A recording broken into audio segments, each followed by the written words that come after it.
அஸ்ஸலாமு அலைக்கும். Welcome to Reema's diary channel. இன்றைக்கி ரொம்ப ஈஸியான ஒரு சிக்கன் கறி செய்கிறது தான் பார்க்க போகிறோம்.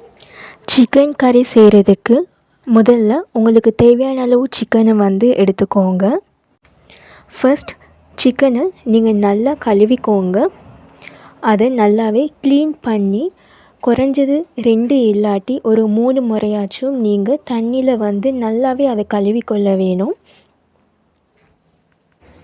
நீங்கள் சிக்கனை கழுவுற நேரம் இப்படி சிக்கனுக்கு மேலால் இருக்கிற இந்த ஸ்கின்னை நீங்கள் சரியான முறையில் ஓரமாக்கி நல்லா க்ளீன் பண்ணி கழுவிக்கொள்ள வேணும்.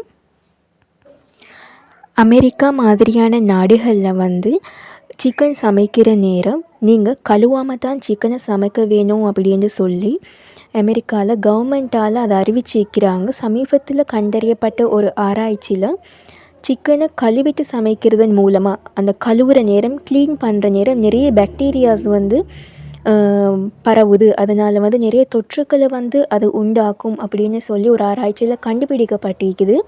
அதனால் அமெரிக்கன் கவர்மெண்ட் அதை அறிவிச்சிருக்கிறாங்க. அமெரிக்காவில் என்னென்னா நீங்கள் சிக்கன் ஆக்குற நேரம் நீங்கள் அதை க்ளீன் பண்ணாமல் தான் ஆக்க வேணும் அப்படின்னு.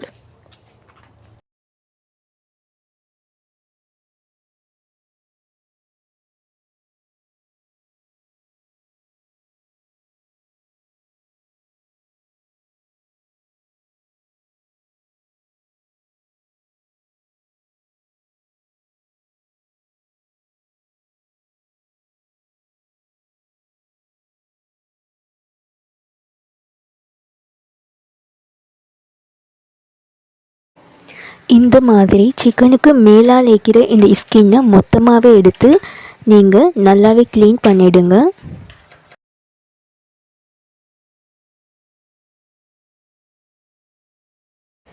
நீங்கள் சிக்கனை 2 முறை நல்லா கழுவிட்டு 3வது முறையாக கடைசியாக ஒரு முறை கொஞ்சம் மஞ்சத்தூள் தேசிக்காய் போட்டு 3வது முறையாக நல்லா சிக்கனை கழுவி க்ளீன் பண்ணி எடுத்துக்கோங்க. மஞ்சள் ஒரு வகையான கிருமி நாசினி. கட்டாயம் நீங்கள் மஞ்சள் போட்டு க்ளீன் பண்ணுறது மிச்சம் நல்லம் சிக்கன். நீங்கள் கடைசியாக மஞ்சள் போட்டு கழுவினதுக்கு பிறகு இப்போ உங்களுக்கு தேவையான மசாலா தூளை சேர்த்துக்கோங்க. முதல்ல கொஞ்சம் மஞ்சத்தூள் சேர்த்துக்கோங்க. அதுக்கு பிறகு உங்களுக்கு தேவையான அளவு மிளகாய் தூள் உங்களோட சுவைக்கு ஏற்ற மாதிரி உங்களோட தேவைக்கு ஏற்ற மாதிரி நீங்கள் சேர்த்துக்கோங்க. அதுக்கு பிறகு மசாலா தூள் அதாவது சரக்கு தூளும் உங்களோட தேவைக்கு ஏற்ற மாதிரி உங்களோட சுவைக்கு ஏற்ற மாதிரி நீங்கள் சரக்குத்தூளும் சேர்த்துக்கோங்க.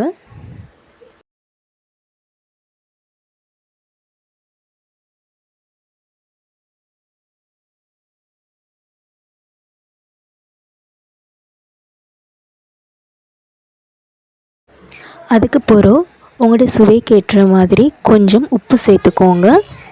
அதோட கொஞ்சம் தேசிக்காயும் நீங்கள் சேர்த்துக்கோங்க. இப்போ உங்களுக்கு தேவையான மசாலா தூள், உப்பு, தேசிக்காய் எல்லாம் உங்களுக்கு தேவையான அளவுக்கு போட்டதுக்கு பிறகு நல்லா அதை மிக்ஸ் பண்ணிக்கோங்க.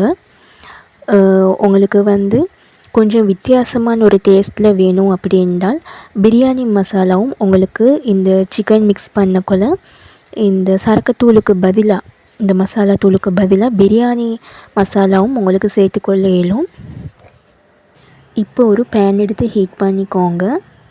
பேன் ஹீட் ஆனதும் அதில் கொஞ்சமாக ஆயில் போட்டுக்கோங்க. ஆயில் சூடானதுக்கு பிறகு ஒரு 1/4 டீஸ்பூன் மாதிரி கடுகு சேர்த்துக்கோங்க. கடுகு நல்லா பொரிஞ்சு வந்ததும் உங்களுக்கு தேவையான அளவு வெங்காயம் சேர்த்துக்கோங்க. வாசனைக்காக 2 ஏலக்காய் சேர்த்துக்கோங்க. அரைச்சி எடுத்த இஞ்சி பூண்டு பேஸ்ட், சின்ன கருவேப்பட்டை 2 துண்டு ரம்பு, உங்களுக்கு தேவையான அளவு கொஞ்சமாக கருவேப்பிலையும் சேர்த்துக்கோங்க. இப்போ இது எல்லாத்தையுமே நல்லா பொன்னிறமாக ஆகங்காட்டிலும் நல்லா தாளிச்சுக்கோங்க.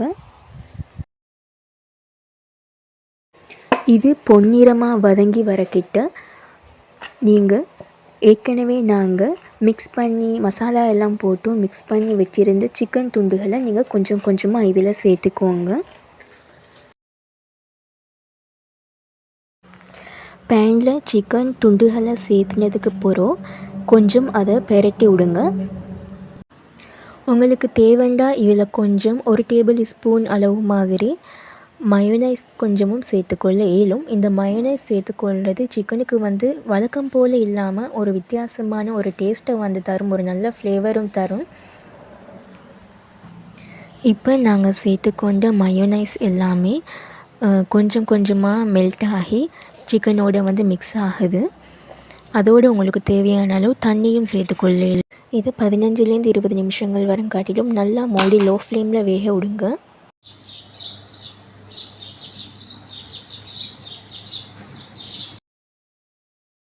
இப்போ எங்களோட சிக்கன் கறி வந்து தயாராகிட்டு. சிக்கனுக்கு மயோனைஸ் சேர்த்ததுனால நான் தக்காளிக்காய் சேர்த்துக்க இல்லை. If you like this video, subscribe to my channel and comment the recipe you need.